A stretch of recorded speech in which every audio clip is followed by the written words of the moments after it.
নমস্কার। আজকের গল্প মৃত্যুর উপারে, লেখা পূর্বাশা বিশ্বাস, কণ্ঠে সম্পূর্ণা দত্ত। সেই দুপুর থেকে কাঁদতে কাঁদতে কখন যেন ঘুমিয়ে পড়েছিল ঐশী। পাশের বাড়িতে সন্ধ্যাবাতি দেওয়া হচ্ছে, সেই শাঁখ বাজানোর আওয়াজে ও চোখটা খুলল। এসব পুজো টুজো ওর আর ভালো লাগে না। পুজো করে কি আর ভাগ্য ফেরানো যায়? একটা দীর্ঘশ্বাস ফেলে ঐশী ভাবতে শুরু করল পুরনো কিছু কথা।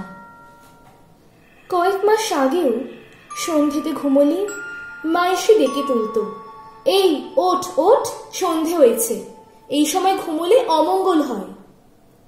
এই বলে ঘরের লাইট জ্বালিয়ে ফ্যান অফ করে বেরিয়ে যেত তুলসী তলায় ধূপ দেখাতে। কি বিরক্ত লাগতো ঐশী। গজগজ করতে করতে উঠে ফ্রেশ হয়ে নিজের কাজ করতে বসত।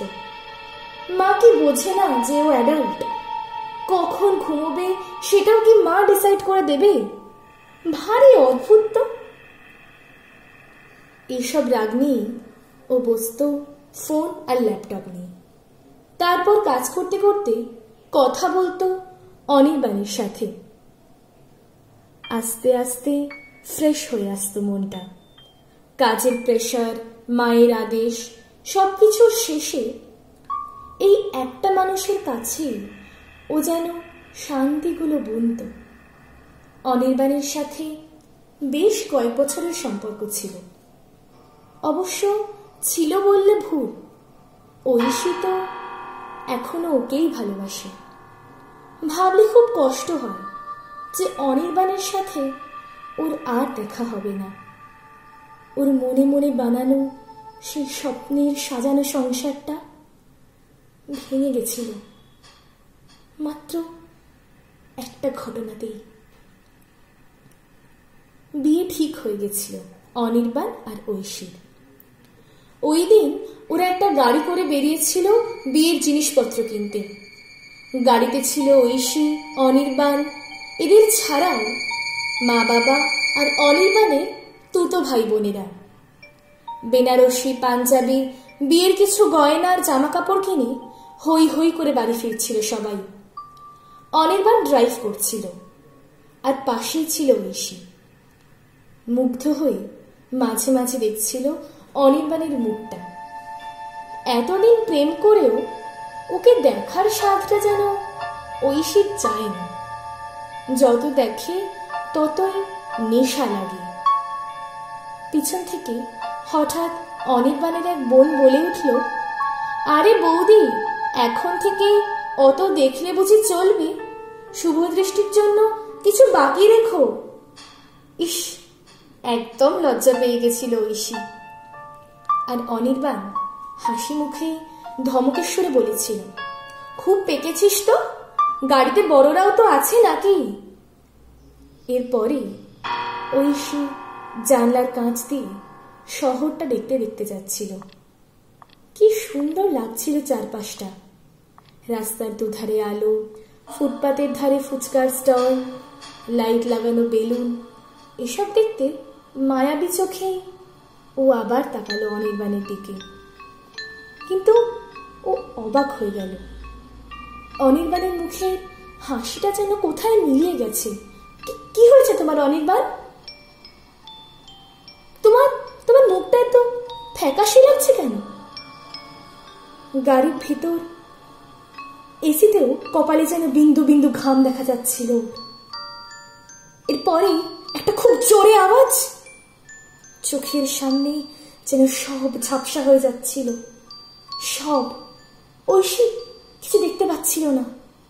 আশেপাশে রাস্তার লোকজনে বিভিন্ন কথা কানে বাজছিল, এই জল আনো কেউ, অ্যাম্বুলেন্সে ফোন করো। এরা মনে কিছু শুনতে শুনতে কোথায় যেন সব মিলিয়ে গেল। না, আর কিচ্ছু মনে নেই, কিচ্ছু মনে পড়ছে না আর। প্রায় একদিন পরে চোখ খুলেছিল ঐশী। পাশে দাঁড়িয়েছিলেন ওর বাবা। বাবা, মা কোথায়? আর অনির্বাণ, ও কোথায় বাবা? ও বাবা! ওর বাবা মাথায় হাত বুলোতে বুলোতেই বুঝিয়ে দিয়েছিল মা আর অনির্বাণের সাথে আর কোনোদিনও দেখা হওয়া সম্ভব নয়। ওদের সবার এখন আলাদা জগৎ। সেদিন ওদের গাড়িটার ব্রেক ফেল করেছিল, ধাক্কা মেরেছিল একটা অন্য গাড়িতে। সেই গাড়িটায় যদিও কেউ ছিল না, কিন্তু ফলস্বরূপ আবার টুকরে কেঁদে উঠল ঐশী। কেন এরম হলো ওর সাথে? কেন? মাও আর বকুনি দেবে না সন্ধে হলে। এখন কেউ ওঠায় না, সন্ধে হলেও কেউ ওঠায় না। আর অনির্বাণ তো কথা দিয়েছিল ওকে বিয়ে করা, তাহলে ও আলাদা কেন হলো?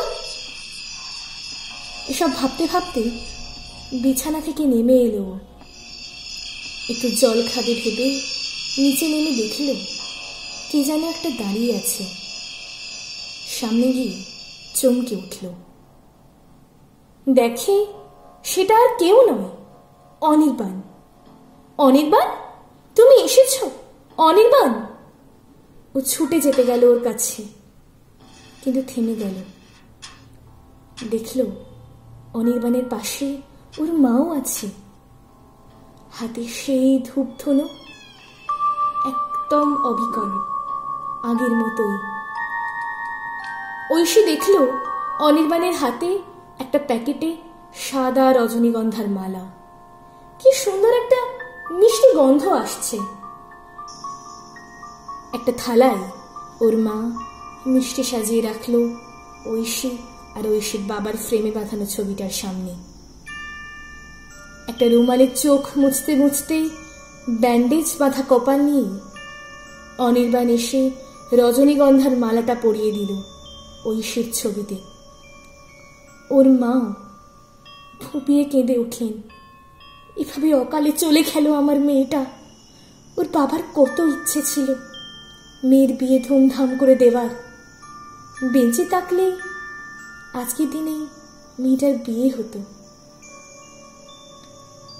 ঐশীর ছুটে জড়িয়ে ধরতে ইচ্ছা করছিল, ইচ্ছা হচ্ছিল অনির্বাণকে একবার জড়িয়ে ধরতে। তুমি তো এখনো আমাকেই ভালোবাসো, তাই না? আমার কাছে চলে এসো না। ইচ্ছে হলো মাকে নিয়ে আসতে নিজের কাছে, আবার সবাই একসাথে থাকবে। কিন্তু কখন যেন ঐশীর বাবা ওর পাশে এসে দাঁড়িয়েছিলেন। উনি হাতটা চেপে ধরলেন, মেয়েকে বোঝালেন, ভাগ্যের লিখন কেউ খণ্ডাতে পারে না সোনা, মন শক্ত করো। ওদের এখনো পৃথিবীতে অনেক সময় বাকি যে। ওর মা ধূপধুনিটা জ্বালিয়ে রাখলো ঠিক ওর ছবিটার সামনে। অস্বস্তি হচ্ছে খুব, দম বন্ধ হয়ে এলো। মায়ের ধূপের গন্ধটাও যেন অসহ্য লাগছে ওর, একদম ভালো লাগছে না, একদম না। আর এই গন্ধটা, গন্ধটা বাবার হাতটা ধরে হাওয়ায় মিলিয়ে গেল ঐশী। ওর আর অনির্বাণের কাছে পৌঁছানো হলো না, আর হলো না। নমস্কার।